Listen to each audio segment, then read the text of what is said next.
예, 다시 나왔습니다. 예, 앞선 발표에서 제가 복지 지출 증가 속도를 연 0.5%포인트 정도로 조절을 하고, 이 복지외 지출 증가 속도도 경상 성장률 이하로 억제할 것을 제안했는데요. 이러한 목표를 달성하기 위해서는 정말 기존 예산 사업에 대한 정말 보다 과감하고 실효성 있는 지출 구조 조정이 필요합니다. 우리 기존 지출 구조 조정이라고 하는 것은 지금까지 어떻게 되었나 이렇게 분석해 보면 정권 교체 시마다 정말 일회적으로 이게 추진을 하거나 특정 분야나 특정 사업에 치중해서 구조 조정을 하거나 아니면은 일률적으로 우리 삭감하는 등 정말 지속되기 힘든 지출 구조 조정을 지금 해왔습니다. 저희 K-팔러스 플랫폼은 이미 대부분의 OECD 국가가 실시하고 있는 전략적 지출 개혁 제도를 도입을 해서 정말 재원 절감 목표를 보다 분명히 하고, 그다음에 전체 분야에 대해서 특정 분야가 아니고, 그다음에 중장기 관점에서 그냥 단기적인 어떤 조정이 아니라 지속적으로 중장기적인 관점에서 국가적인 우선순위와 정말 철저하게 프로그램 단위의 성과 평가에 입각을 해서 예산뿐만 아니라 그 예산과 관련된 인력과 조직까지 동시에 조정하는 그런 전략적 지출 개혁 제도를 도입할 것을 제안합니다. 이 표에서 보듯이 정말 8,000개가 넘는 우리 예산 사업들은 모두 분야, 부문, 프로그램, 단위 사업, 세부 사업 등등의 예산 체계에 따라서 분리돼서 우리 관리되고 있는데요. 우리 전략적 지출 개혁에서는 정책적인 목표가 부여가 되고 철저하게 관리가 될 수 있는 프로그램, 이 부분이겠죠, 그죠? 우리 프로그램 단위의 프로그램을 정말 제대로 재설정을 하고, 그다음에 이걸 기본으로 해서 프로그램 중심으로 성과 관리 정보를 생산해내고, 이러한 성과 평가 결과에 따라서 예산과 인력과 조직을 조정을 하는 어떤 그런 지출 구조 조정이다. 체계적이고 지속적인 지출 구조 조정 제도 자체가 전략적 지출 개혁이라고 부른다라고 말씀드릴 수가 있겠습니다. 지금은 너무 이 단위 사업이나 세부 사업 위주로 단기적이고 일시적인 구조 조정만 지금 하고 있다. 이런 문제 가지고는 앞에서 제가 설명드린 바와 같은 오늘날의 우리나라의 그 재정의 문제, 앞으로 더 커질 재정에 대한 부담 문제를 대응해 갈 수가 없다. 그래서 이런 제도를 도입하기를 지금 제안을 하는 바입니다. 그리고 한편 우리나라에서는 정부 인력 조직이 매우 경직적으로 운영되고 있어서 우리 지출 구조 조정을 할 때 큰 걸림돌로 작용을 하고 있습니다. 예산 사업을 평가해 보면 이 예산 사업은 없어져야 되고 줄여야 되는데 그걸과 관련되어 있는 인력과 공무원 인력과 조직이 있기 때문에 끝까지 저항을 하기 때문에 그 예산 사업이 없어지질 않습니다. 그죠? 비싼 예산 사업이 다시 만들어지고. 그렇기 때문에 결국은 저희가 지출 구조조정과 더불어서 조직과 인력과 패키지로 구조조정 개혁을 해야 된다라고 하는 어떤 그런 필요성이 느껴지고 있는 것이고요. 이 아래의 세 개 그림에서 보듯이 최근에 정부의 인력, 재정, 또 기능 등등이 모두 다 급속히 커지고 있습니다. 그럼에도 불구하고 좀처럼 오른쪽에 보다시피 정부에 대한 평가, 정부 정책에 대한 국민 신뢰도 측정 결과를 보시면 고대에서 한 결과인데요. 떨어지고 있습니다. 또 향후 재정과 인력이 가장 크게 증가할 우리 복지 분야에서 재정 효율화 내지는 전자체제 체계의 개선 등등의 개혁이 무엇보다도 필요한 부분이 또 복지 쪽입니다. 그래서 저희 K-팔러스 플랫폼에서는 우리 지출 구조 조정을 복지 개혁 및 정부 개혁과 일괄로 추진하는 재정, 복지, 정부 일체 개혁을 추진할 것을 제안을 하는 바입니다.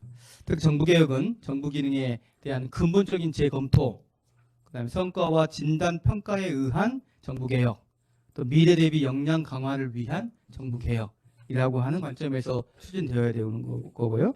최근 싱가포르 정부에서 비전을 제시를 했던 스마트한 디지털 정부, 앞에서 우리 강석훈 전 수석께서도 한번 비전을 제시한 바가 있습니다만 그걸 지향을 해야 된다고 생각합니다. 이를 위해서는 정말 상시적인 부처 간의 기능 조정과 부처 내 인력 조직 개편이 필요할 때만 하는 게 아니고 상시적으로 이런 구조조정이 평가를 하고 구조조정을 하는 어떤 그런 체계, 유연한 평가와 또 인사, 조직관리 체계로 전환이 되어야 한다. 보여주기식 일회성 어떤 그 개혁이라고 하는 데서 벗어나서 우리가 필요한 부분만큼은 계속적으로 조정해 나가는 그러한 정부 제도 개혁 시스템을 구축을 할 필요가 있다라고 생각을 합니다. 참정부에서 이제 정부 기능 연계 모형 모델 사례 제가 왼쪽에 그림을 그려놨고요. 이 두 책이 미국 클린턴 행정부에서 NPR 그 사례를 제가 인용을 해놨습니다만은 오늘은 제가 뭐 우리 재정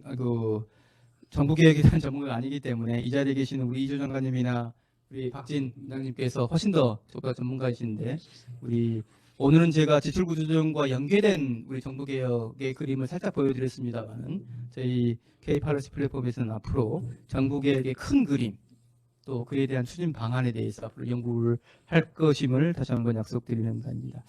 마지막으로 우리 재정정보 공개 시스템을 재정의 공급자가 아닌 재정의 수요자인 국민이 알기 쉽도록 또 활용하기 편리하도록 재편할 것을 제안을 하는 바입니다. 정부가 지금 차세대 우리 예산회계 시스템 구축 사업을 진행 중이긴 합니다만은 현재도 열린 재정 홈페이지를 보시면 정말 국민 입장에 봤을 때는 이해하기도 어렵고 활용하기가 굉장히 불편하게 되어 있습니다. 또 세분화된 검색 기능 등등을 통해서 수요자 맞춤형으로 정보를 제공해 줄 필요가 있는데 그에 대한 수요도 충족시켜주고 못한 어떤 그런 한계점이 있습니다. 미국은 재정 투명성과 책임 강화에 관한 법에 근거를 해서 재정 데이터 공개 웹사이트 제가 왼쪽에 그림을 그렸습니다만 USA spending.gov라고 하는 그 홈페이지를 보시면 연방정부 재원을 어느 기관에서 받는지에 대한 검색이 가능하도록 되어 있고요. 최근에 문제가 되고 있는 우리 코로나19 코비드-19과 관련된 연방정부의 지출 내역 이 그림을 보시면 지역적으로 어느 쪽에 돈이 좀 많이 가고 있는지 국민들이 어느 쪽 지역에 계시는 국민들이 수혜를 많이 받고 있는지까지도 검색이 가능할 정도로 아주 세부적이고 국민들이 필요로 하는 정보를 지금 제공하고 있다는 것을 알 수가 있습니다. 그다음에 오른쪽에 제가 benefit.gov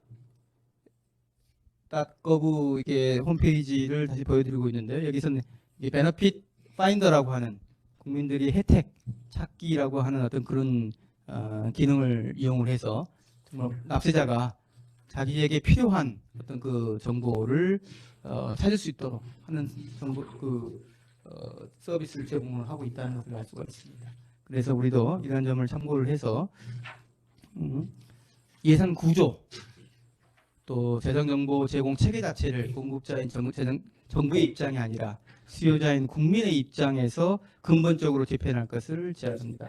이 그림 자체는 저희 K-팔러시 플랫폼의 연구위원이시기도 하고 저쪽에 좀 앉아 계시는데 우리 경찰대 우리 이승원 교수님께서 제안하는 어떤 개편 방안에 대한 개념도를 이야기하는 겁니다. 그렇죠? 그래서 어느 정부 부처가 이 지출을 하느냐 또 어떤 회계에서 나가느냐 하는 공급자 위주가 아니고 국민들이 어디에 살고 어떤 생애 주기에 있고 어떤 성별이고 어떤 산업병사하고 가구 형태가 어떻고 직업이 어떠냐에 따라서 지출을 어떻게 해야 되는지 자체로 정부가 아예 지출 구조를 이러한 체계로 변화를 시켜서 정보를 생산해내고 국민들에게 그걸 줌으로써 어느 분야의 지출을 우리가 더 가게 만들 것인지 국민들이 스스로 더 판단을 하고 공감대를 형성할 것을 그러한 그 일을 하는 데 있어서 기본이 되는 정보 인프라를 이렇게 개편할 것을 제안을 하는 바입니다. 이상으로 제 발표를 마치겠습니다.